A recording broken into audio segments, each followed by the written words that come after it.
அவ்வளோதான் நண்பர்களே, மூட்டை முடிச்சாதான் கட்டிக்கிட்டு பெங்களூர்லேருந்து ஒரு வழியாக நம்ம ஊருக்கு கிளம்பியாச்சு. இது ஒரு குட்டி கதை தான், டக்குன்னு சொல்லிட்டு டக்குன்னு ஓடிடுறேன்.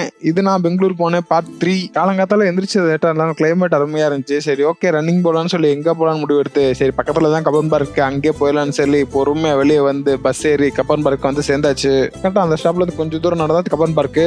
அந்த இன்னும் ஒரு 10 கிலோமீட்டர் ஓடலாமா 5 கிலோமீட்டர் ஓடலாமான்னு ஆசையாக தான் இருந்துச்சு. காலோட நேரமா கவலைக்கிடமா இருக்கிறதால கஷ்டப்பட்டு எதுவும் பண்ண முடியாது. ஸோ பொறுமையாக ஒரே 1 கிலோமீட்டர் அவ்வளோதான், அதுக்கு மேலே எதுவும் போல. ஆனா கப்பன் பார்க் சுத்தி பார்க்க ரொம்ப பெருசு, ரொம்ப பெருசு. பொறுமையா அந்த 1 கிலோமீட்டர் ஓடி முடிச்சுட்டு ஏதோ ஒரு முக்கில் போய் நின்ட்டேன். அதுக்கப்புறம் எங்கிட்டு போகணும்னு வழி தெரியல. பொறுமையா கப்பன் பார்க்க சுத்த ஆரம்பிச்சிட்டேன். அப்பதான் மேப்பா பாக்குறேன், நான் கப்பன் பார்க்கோட அடுத்த எண்ட்ல இருக்கேன். சரி ஓகே எப்படியாச்சும் வந்த வழிக்கே திரும்பி போயிடலான்னு பார்த்தா நானும் போறேன்.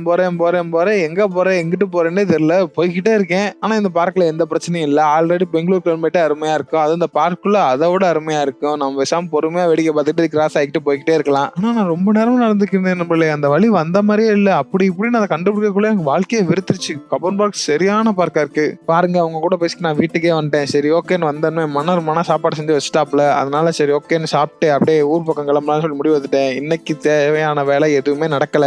சரி தேவையான வேலை தான் நடக்கல, ஆக வேண்டிய வேலையாச்சும் பார்ப்போம் சொல்லி ஊர் பக்கம் நடை கட்டியாச்சு. பொறுமையா பஸ் ஸ்டாப்ல இறக்கி விட்டோமே பஸ் வந்துருச்சு. ஏசி பஸ் குழுன்னு இருந்துச்சு. அப்படியே பொறுமையா அங்க இருந்து சில்க் போர்ட்ல இறங்கி சில்க் போர்ட்ல வந்தாமே ஒசூர் பஸ் வந்துச்சு. ஒசூர் பஸ்ல ஏறி ஒரு 1/2 மணி நேரம் டிராவல் பண்ணி போனா அதுக்கப்புறம் அங்க சேலம் பஸ் இருந்துச்சு. அந்த சேலம் பஸ்ல ஏறி ஒரு 2.5 மணி நேரம் to 3 மணி நேரம் டிராவல் பண்ணி போனா சேலம் போய் சேர்ந்துடலாம். அப்படியே சேலம் போனதுக்கு அப்புறம் மதுரை பஸ் ஒன்று இருந்துச்சு. அண்ணன் திண்டுக்கல்ல இறக்கி விடுங்களான்னு கேட்டேன். கண்டிப்பா அதை போய் இறங்க போய் உட்காந்துருங்க அப்படின்றாங்க. சரி ஓகே நான் அங்க இருந்து பொறுமையா திண்டுக்கலுக்கு வந்த தேனி பஸ் இருந்துச்சு. அண்ணன் பெருகுளத்துல இருக்கீங்களான்னு கேட்டேன். நம்ம தேனி போற வண்டி பெருகுளத்துக்கு போகும்பா, மூட்டு போய் உட்காருப்பா அப்படின்ட்டாங்க. சரி ஓகே மூட்டு உட்காந்து வீடு வந்து சேர்ந்தாச்சு. இதுக்கப்புறம் எடுக்கிறப்ப போன்ல சார்ஜ் இல்ல, பவர் பேங்க் எடுத்துட்டு போல. அதனால வீடியோ இதோட முடிச்சுக்கிறேன்.